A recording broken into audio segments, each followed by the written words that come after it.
आज हम हसद के मौजू के ऊपर बात करेंगे और सबसे पहले ये जानना ज़रूरी है कि इसके दो पहलू हैं। एक पहलू तो ये है कि हमारे अंदर भी हसद हो सकता है और दूसरा पहलू ये है कि जो सामने वाले लोग हैं, जो दूसरे लोग हैं, वो भी हमसे हसद कर सकते हैं।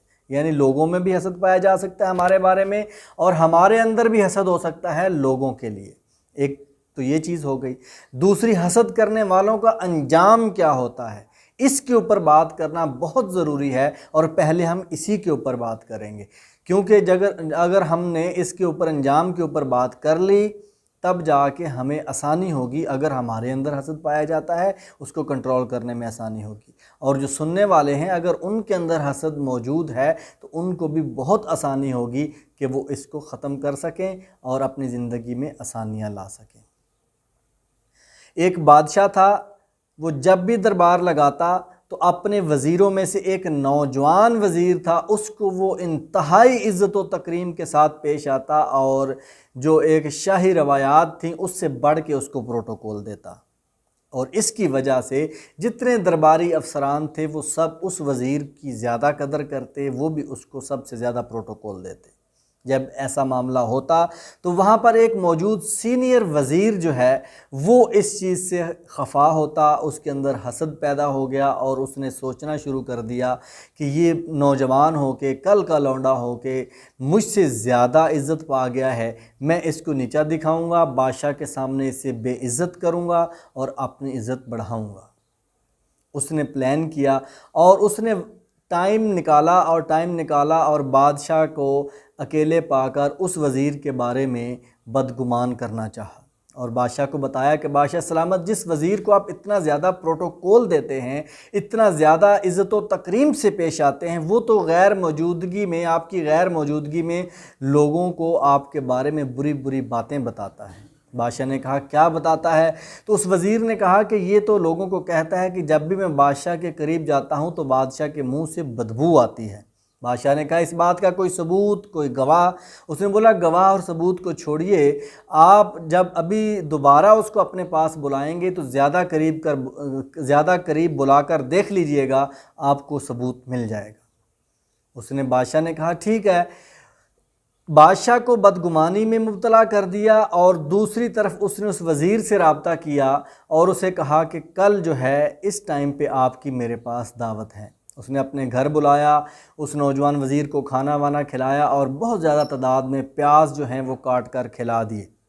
जब ज़्यादा प्याज बंदा खाता है तो डेफ़िनेटली उसके मुंह से एक बदबू आती है।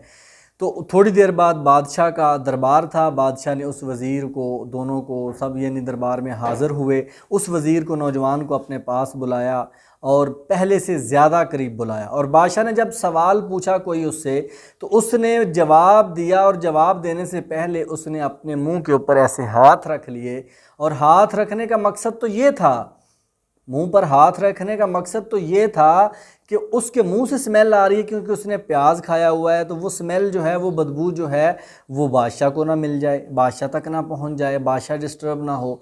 लेकिन बादशाह उसके बारे में बदगुमान हो चुका था, बदगुमानी का शिकार हो चुका था। उसने समझ लिया कि ये मुझसे वाकई नफ़रत करता है और इसको मुझसे बदबू आती है। उसने बहुत गुस्से में एक रुक्का लिखा और उस वज़ीर को थमा दिया और बोला कि फ़लाँ जो वज़ीर है उसके पास आप ये रुक्का लेकर चले जाओ। वो दरबार से निकलता है और जो दूसरा वज़ीर था वो बड़ा हैरान हुआ कि बादशाह ने इसे रुक्का क्यों दिया है, क्योंकि बादशाह की एक तारीख़ थी और एक तरीक़ा कार था कि बादशाह हमेशा उस वक्त रुक्का लिख के देता था किसी को जब वो इंतहाई खुश होता था। खुशी में सिर्फ रुक्का लिख के देता था। अगर कभी उसको गम पहुंचता था या दुखी होता था या किसी पे गुस्से होता था तो उस वक्त फ़ौरी वो दरबार में ही कोई हुक्म सादर फरमा देता था, कभी भी रुक्का लिख के नहीं देता था। रुक्का उसी वक्त लिख के देता था जब वो इंतहाई खुश होता था। तो जो सीनियर वज़ीर था उसको ये सारी तारीख़, ये हिस्ट्री मालूम थी। उसने उस नौजवान वज़ीर को कहा कि ये रुक्का मुझे दे दें, मैं उस वज़ीर तक मैं पहुंचा देता हूँ। नौजवान ने बारहा कहा कि नहीं, मुझे रुक्का दिया है, मैं पहुंचा दूंगा। लेकिन सीनियर वज़ीर ने इसरार किया और उसने इसरार की वजह से नौजवान ने उसको रुक्का दे दिया। वो रुक्का लेके उस मुतलका वज़ीर के पास पहुंचा। जब पहुंचा उन्होंने रुक्का पढ़ा, वो भी हैरान हुए कि आज रुक्के में खुशी और इनाम की जगह एक मौत लिखी है। उस पे लिखा था कि ये जो रुक्का लेकर आ रहा है फौरी तौर पर इसका सर कलम कर दिया जाए। जब उन्होंने पढ़ा उन्होंने बताया कि रुक्के के ऊपर लिखा है कि आपका सर कलम कर दिया जाएगा, तो वो सीनियर वज़ीर बड़ी तरले मिन्नतें करने लगा, बड़े जो है ना वास्ते डालने लगा कि ये रुक्का तो मुझे मिला ही नहीं, ये तो फ़लाँ वज़ीर को मिला था और उसने रास्ते में मुझे दे दिया कि आप तक पहुंचा दूं। उन्होंने किसी की नहीं सुनी और उन्होंने उसका सर कलम कर दिया। जब कुछ दिन बाद दोबारा दरबार लगा तो वो नौजवान वज़ीर तो दरबार में मौजूद था, वो सीनियर वज़ीर जो है वो कत्ल हो चुका था। जब नौजवान वज़ीर को देखा तो बादशाह ने उसे अपने पास बुलाया और पूछा कि मैंने जो तुम्हें रुक्का दिया था क्या तुमने वहाँ नहीं पहुँचाया? तो उसने कहा कि हजूर वो रुक्का लेके मैं बाज़ार से जब दरबार से निकला था तो बाहर जो वो सीनियर वज़ीर था फ़लाँ, उसने मुझे कहा कि मुझे दे दें। मैंने मना भी किया लेकिन उसने बहुत ज़्यादा इसरार किया कि ये रुक्का मैं पहुंचा दूंगा, तो मैंने उसको दे दिया, उसने रुक्का उधर पहुंचा दिया। बादशाह ने कहा वो तो तुम्हारे ख़िलाफ़ बहुत बातें करता था मेरे सामने, तो उसने तुमसे रुक्का क्यों ले लिया? तो उसने कहा कि हजूर क्या बातें करता था? तो जब सारा किस्सा खुला कि वो इस तरह की बातें करता था, फिर वो प्याज खिलाने वाला किस्सा भी उस वज़ीर ने बताया, फिर बादशाह को सारा इल्म हो गया, पता चल गया सबको कि वो तो हसद करता था इससे, इस नौजवान वज़ीर से वो हसद करता था और इसी वजह से वो इसको किसी न किसी तरीके से डिग्रेड करना चाहता था और उस हसद करने की सज़ा उसको खुद से मिल गई। इतनी बड़ी सज़ा, इतना बुरा अंजाम उस हासिद का हुआ। यकीन कीजिए जब अगर ये आप बात सुने, जब मैंने ये पढ़ी तो मेरे तो रोंगटे खड़े हो गए कि इतना बुरा अंजाम है एक हासिद का।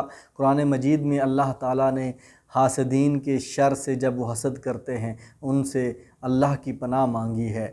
यानी ये बहुत बड़ी और बहुत बुरी जो है बीमारी है जो हसद की है, इसको गौर करने की ज़रूरत है। ये हसद जो है पाया तो तकरीबन हर इंसान में जाता है, उसका लेवल थोड़ा होगा या ज़्यादा होगा, ये डिफरेंस ज़रूर हो सकता है। हसद होता क्या है? हसद ये होता है कि मिसाल के तौर पे किसी दूसरे की तरक्की जब होती हो और आपको तकलीफ़ होती हो, किसी दूसरे की तरक्की देख के उसकी खुशी देख के अगर आपको तकलीफ़ होती है तो इस यकीन कर लीजिए और इस बात को मान लीजिए कि आपके अंदर हसद पाया जाता है। इसको ख़त्म कैसे किया जाए? देखिए, अगर तो आपसे लोग हसद करते हैं और इस चीज़ का तकरीबन हर किसी को पता होता है और अमूमन हम ये कह रहे होते हैं जी फ़लाँ मुझसे हसद करता है, फ़लाँ मुझसे हसद करता है। हाँ, अगर हम बात नहीं करते तो सिर्फ इस बात पे नहीं करते, इस मौजू पे नहीं करते, इस पहलू पे नहीं करते कि मैं भी किसी से हसद करता हूँ कि नहीं करता। अपने आप को सारे छुपाते हैं और दूसरों पे सारे बात करते हैं। चले मान लिया कि लोग आपसे हसद करते हैं, उससे बचने का बेहतरीन तरीका ये है कि आप लगातार सदका व खैरात करते रहिए, अल्लाह की मदद मांगते रहिए, अल्लाह का शुक्र अदा करते रहिए और खंदा पेशानी के साथ बहुत अच्छे तरीके से अखलाक के साथ लोगों से पेश आते रहिए। इंशाअल्लाह वो हासिदीन जो हैं आपका कुछ नहीं बिगाड़ सकेंगे, वो अपनी मौत आप मर जाएंगे, उनका बहुत बुरा अंजाम होने वाला है।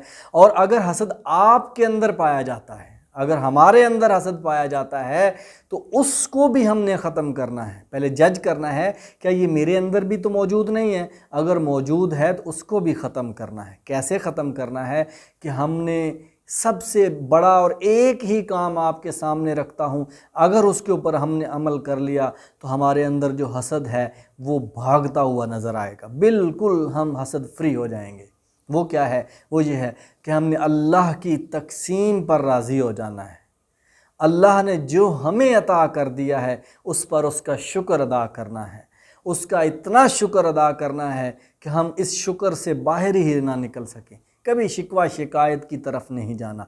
हमने जो हमें अल्लाह ने दे दिया है हर हाल में उसका शुक्र अदा करना है, उसकी तकसीम पर राज़ी हो जाना है। जब अल्लाह की तकसीम पर हम राज़ी हो गए तो हमें किसी दूसरे इंसान से हसद हो ही नहीं सकता। या हमारे अंदर है या जो आप सुन रहे हैं, अगर आप समझते हैं कि आपके अंदर ये चीज़ मौजूद है तो इसको ख़त्म करने की कोशिश कीजिए। अल्लाह ताला हम सब को अमल करने की तौफ़ीक अता फ़रमाए और सब को हासदीन के हसद के शर से महफूज रखे, और हम सब के अंदर जो अगर हसद मौजूद है अल्लाह ताला उसको ख़त्म करने की हिम्मत और ताकत अता फ़रमाए। Thank you very much.